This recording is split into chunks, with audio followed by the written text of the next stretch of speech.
Start off with a big game of limbo. It's funny seeing people dress so nicely playing a silly child's game, but it's even weirder seeing A-list celebrities being so excited to play, because everybody had masks on, but when somebody that you grew up watching in movies walks by you with a quarter of their face covered, you still know it's them. I was amazed with how inviting and willing to introduce themselves these people were. I was expecting at least an undertone of uppityness in it, but it seemed like everybody was involving everybody in conversation, and they were frequently introducing themselves to me with their alias, of course. The only thing weird about it was something that I didn't notice until the third person did it. When they shook my hand, they pressed their thumb into the soft part between my thumb and my pointer finger, and I only recognized the pattern because the third guy gave me a big smile and said, "This must be your first time here." In retrospect, this should have alarmed me, but it seemed like they got friendlier when they realized that it was my first time here, so I didn't really— I think that handshake has to do with the mate, like being a Freemason, if I'm not mistaken.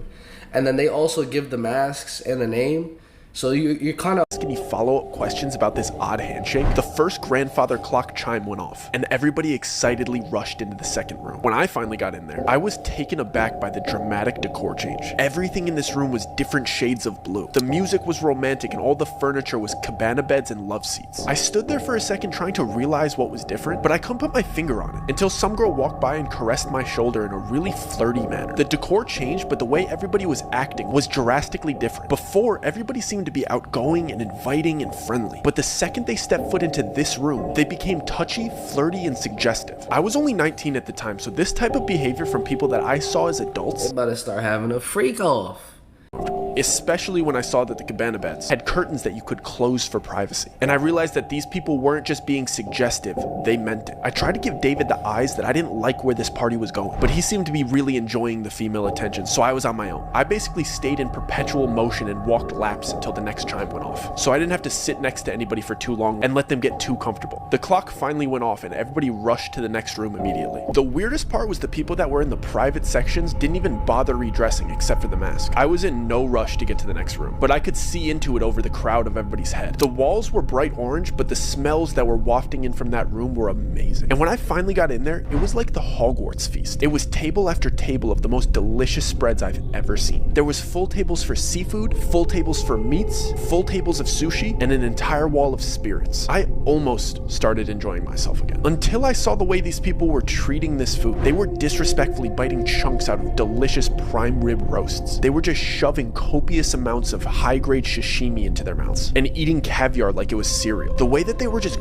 sounds like it's a hedonistic party, like where you just indulge. Spitting out things that they didn't like onto the floor ruined my appetite. At this point, I wanted nothing to do with these people.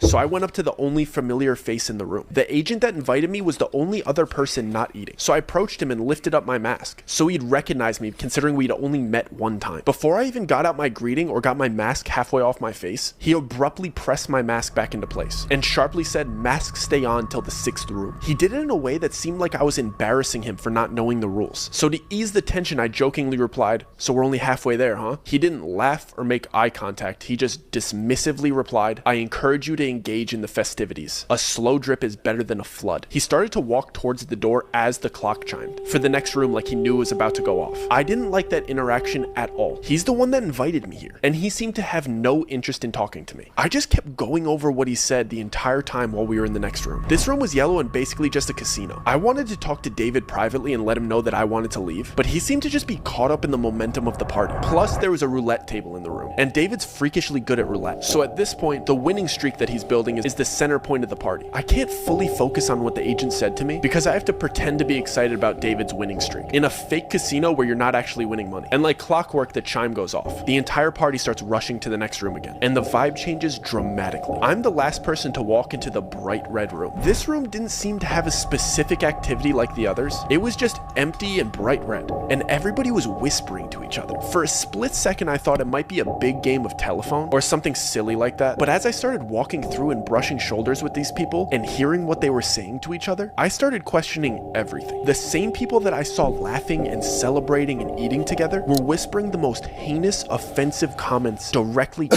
each other. I mean, things that you wouldn't even say behind your friend's back, they were saying it to their face. I'm talking friendship ending secrets and personal opinions about each other laced with envy and jealousy. I hurried to a quiet corner because I was sick of hearing everybody's dirty laundry after walking around for a minute and a half. And it all clicked. I knew exactly what this party was. I see the host ask the first person in line a question before having them repeat something that he said. When I tell you I am done with this party, I'm absolutely not doing that. All the dots start connecting in my head while everybody's being horrible to each other around me. I'm trying to recap the whole night and remember the order of each room to solidify my suspicions, but the chime for the next room goes off. This time, everybody gets eerily quiet and calm, like they got all of their venom out. The host of the party announces for all of the newcomers to come to the front. All of the attendees form a single file line in front of the next room's door. There's about 10 other newcomers in front of me and David, and the agent that invited us is standing to the left of the door, and the host of the party is standing to the right. The host has a pile of books on the table next to him. I see the host ask the first person in line a question and then grab a book based on his answer. He would present the book to the person and place a diamond-shaped metal symbol on top of it before having them repeat something that he said. Then he'd take their mask off and let them enter the next room. I couldn't make out exactly what he was doing until there was only 2 people ahead of me in line. The books were Bibles, Qurans, Torahs, and so on. He would ask the person, "And which one is yours?" Whichever they chose, he'd grab it and place the metal symbol on top of it. He'd have you put your hand on top of the metal symbol and then repeat, "I am my own God, I bow to nobody but myself." When I tell you I am done with this party, and I whip my head around and I tell David I am absolutely not doing that. David whispered back in a joking tone like he always does, "Dude, it's just a party, who cares? I'll see you in the next room." And he skipped me in line to show me that he'd do it first to make me feel more comfortable. He went through with it and giggled his way into the next room. So they're really having everyone confess. Host, do you mind if I skip this part? It's making me a little bit uncomfortable. I thought he'd subtly break character and reassure me that this is just a party theme and it's all good. Instead, he whispered back to me in a really kind tone, "Of course, man, don't worry about it. Just take your mask off and turn around." I was relieved for about a split second before the agent that invited me here grabbed my arm and started guiding me towards the exit. And I see that everybody that was behind me in line staring at me straight-faced. I look back at the host and he's standing up and loudly